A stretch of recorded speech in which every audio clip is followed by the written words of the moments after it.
and therefore we can't talk politics. I just want to say one thing that is attached to the things I was saying, because I am an economist and I am grateful for that. There is one thing that is troubling my mind as a Kenyan on the economic front, and it's something, I am not saying it to accuse anyone. I'm saying it because it is important. If you read the central bank data, it shows that the Kenyan economy, we have now borrowed. Our national debt is now over 12.1 trillion Kenya shillings. For the last 3 years, our country has borrowed in excess of 3.5 trillion Kenya shillings. So I would want to request all of us as the leadership, and especially those who have the opportunity to make decisions in the executive. Let us serve our country with dedication. And let us not seek to give good narratives out there when the Kenyan economy is actually being teared down or torn down. We have borrowed over 3.5 trillion Kenya shillings in 3 years. President Kibaki borrowed 1.2 trillion in the entire 10 years he was president. And therefore we have borrowed 3 times in 3 years. We have borrowed 3 times what Kibaki borrowed in 10 years. That's the money Kenya has borrowed in the last 3 years alone. 3 times what Kibaki borrowed in 10 years. And in that money I have not included other debts that Kenya has now become clever to borrow in the name of something called securitization. I have not mentioned even that. It therefore means the economy of Kenya is borrowing 100 billion every month. And every single day, when the lights go off, every day, every single day, Kenya is borrowing 3.4 billion every day. That we are borrowing in a minute. You can do the calculations and see. In an hour, maybe we are borrowing around 137 every 1 hour. I'm saying this because we are now headed to the elections. And what governments do, they focus more on re-election, and we forget that we have a country to lead after the elections. And what that means is that every time we are nearing elections, we start having something called fiscal expansion. Because maybe there is nothing much to be seen for the past year, then in basically 1 year, we want everything to be seen. And therefore, what do? We become reckless in borrowing. Kenya is there now. That now our debt is 12 trillion Kenya shillings. I want to request that we do not have to put our country in that kind of pedestal in terms of borrowing. Kenya has always had development for the many years, but we never had to borrow that much. President Kibaki did a lot of development. He borrowed only 1.2 trillion for 10 years. Where is the 1.2 trillion we are borrowing every year going? To make the matter worse, anything you see with your mouth, with your eyes, sorry for that. Maybe the mouth is what is also being used somewhere. So I shouldn't say sorry. Let me paraphrase that. Everything you see with your eyes happening in Kenya now, in terms of development, what you can see, for example, the expansion of this Keno Marwa Road, is not even part of the 12 trillion borrowed. Is another loan on the side called fuel levy securitization. Everything else you see in Kenya in terms of development, like even the Talanta Stadium, is also not part of the 12 trillion debt. That is another debt, securitization of the sports fund, where we borrowed 46 billion and we'll be paying 100 billion in interest rate alone after 15 years. Even the expansion of Nairobi-Nakuru Road is also not part of the 12 trillion we have borrowed. That is NSSF money being used as a PPP to build that road. I request those who are in government, you have already borrowed 1.2 trillion every year. And even what we can see with our eyes is actually not part of that borrowing. Please, kueni na huruma ya nchi ya Kenya. Even as we preside over the affairs of our country, let us be, tujue kwa akili zetu ya kwamba there is Kenya after elections. Let us not run our country in terms of overheating it. We must avoid to become like Sri Lanka. We must avoid to become like Ghana. We must avoid to become like Ethiopia. We must avoid to become like Zambia in the recent years. Because Kenya is a strong country with internal resources. This issue of profligate borrowing must come to an end if we really care about this country. Asanteni sana, Mungu awabariki.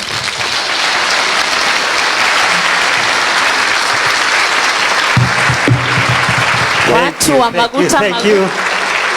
Let's give another round of applause to our chief guests. Asante sana.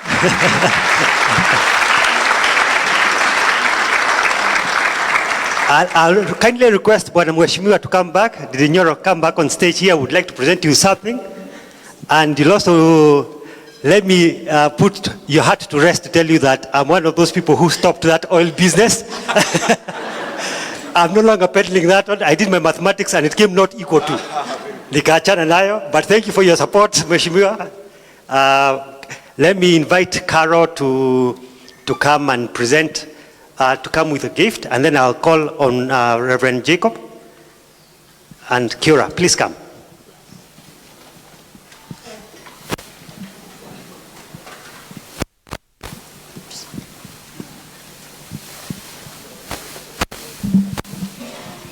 Thank you, Mheshimiwa, even for staying completely away from politics. Now, that was in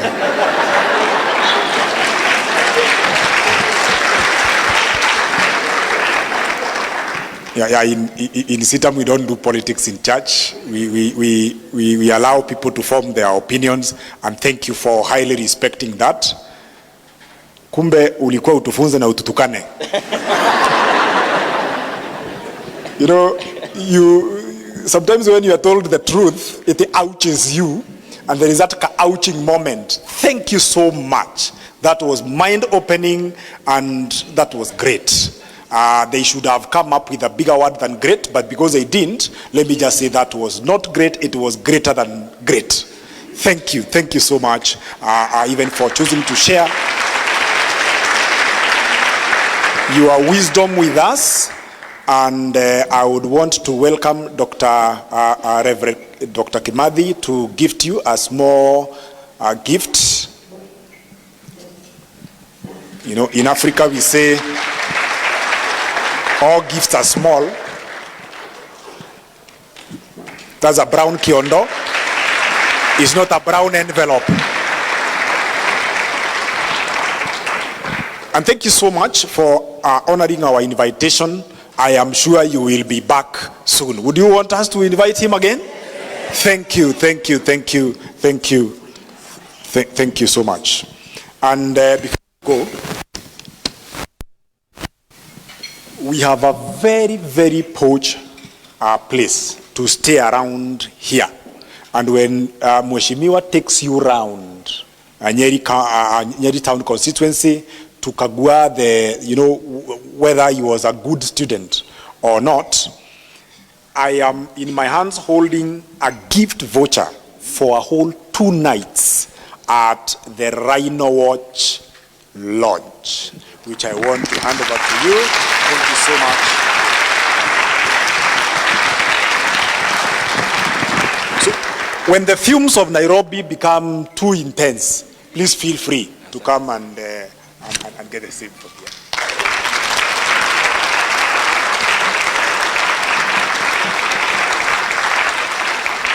Thank you, Kira. Thank you so much.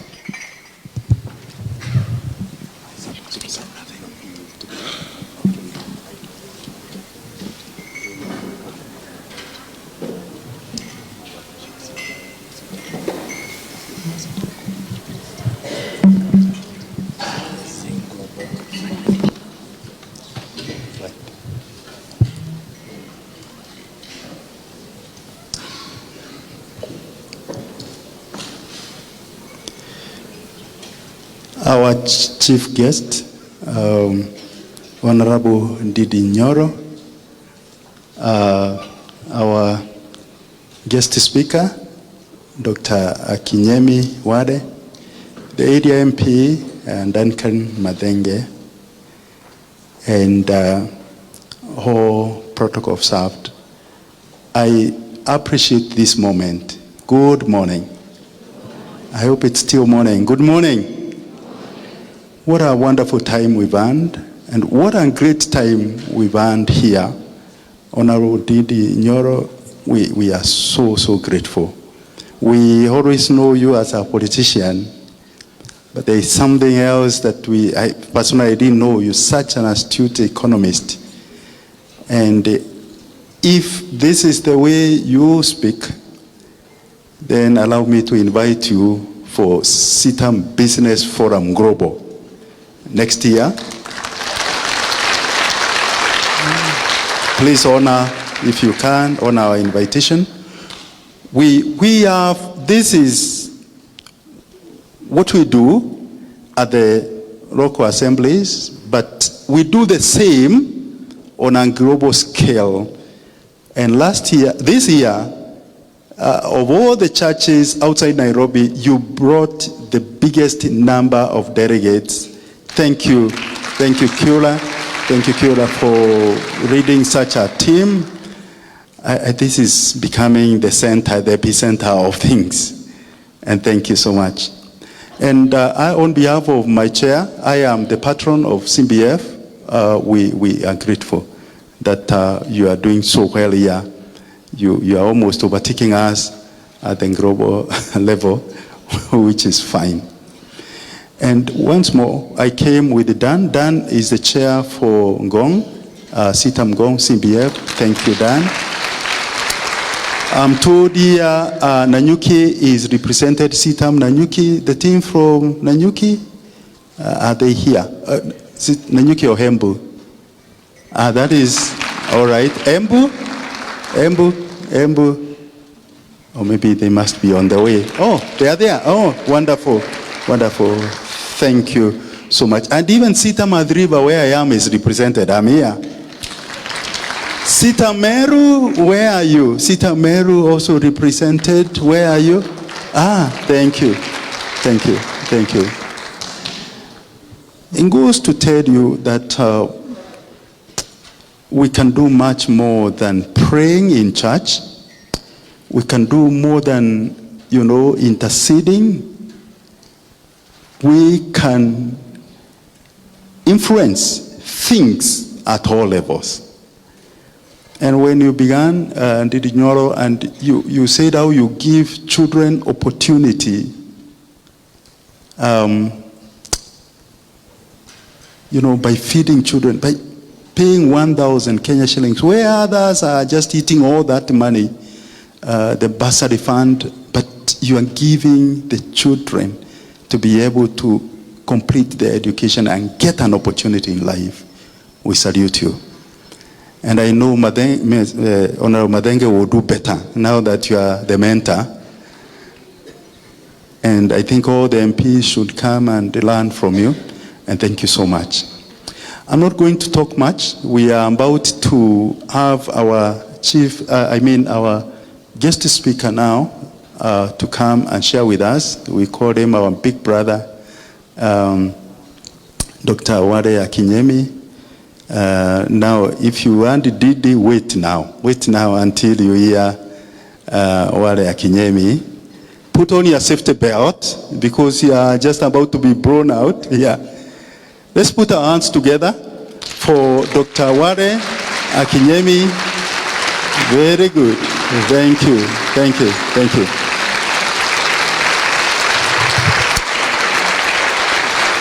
Thank you so much. Asante. Thank you. My limitation is height. I'll be speaking like you.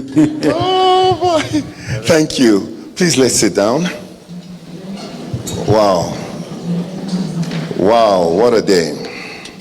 I must say, I've been around for a while, and I think, that I've been around for a while. I served, thank you. I served as a researcher